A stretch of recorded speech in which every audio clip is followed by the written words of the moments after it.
DJ Jitendra Raj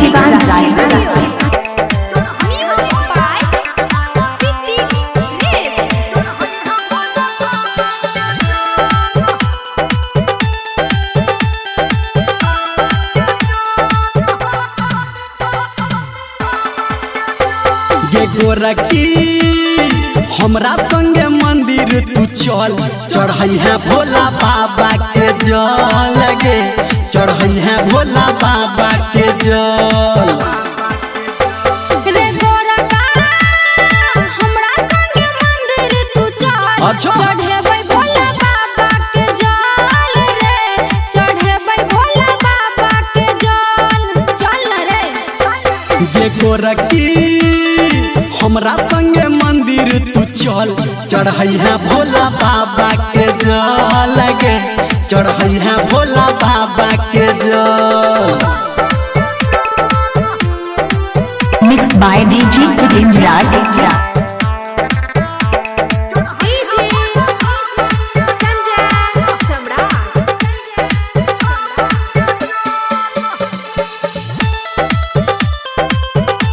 mix by DJ Jitendra राज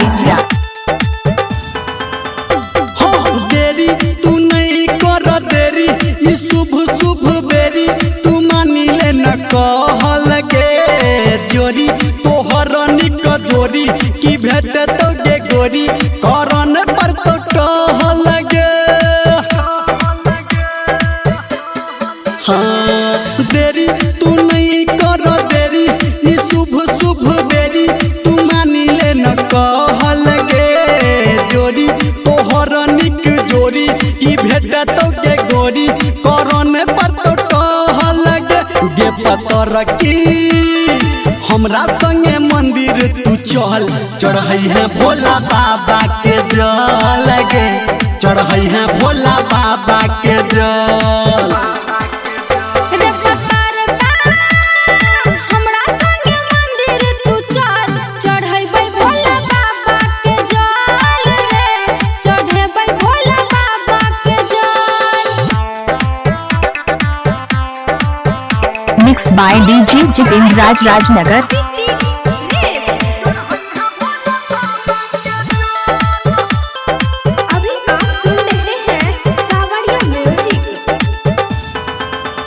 हाँ भोला के भावे भांगे गोला, तू लग के चल झोला, भोला जी खुश भजे तो कहे छोगे धर्मेंद्र आ संजय गौतम तोरा सब कुछ दे तो।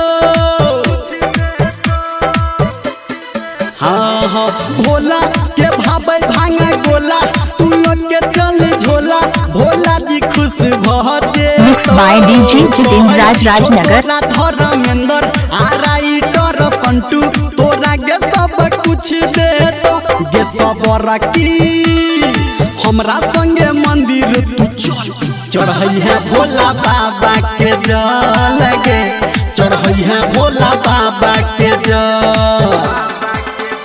रे सबरका हमरा संगे मंदिर तू चल, चढ़ेबै भोला बाबा के जल रे, चढ़ेबै भोला बाबा के जल। ये गोरखी हमरा संगे मंदिर तू चल, चढ़ई है भोला बाबा के जल गे, चढ़ई है भोला बाबा के जल। चल गे ये गोरखी हमरा संगे मंदिर तू चल, चढ़ेबै भोला बाबा के जल गे, चढ़ेबै भोला बाबा के जल। डीजे जितेंद्र राज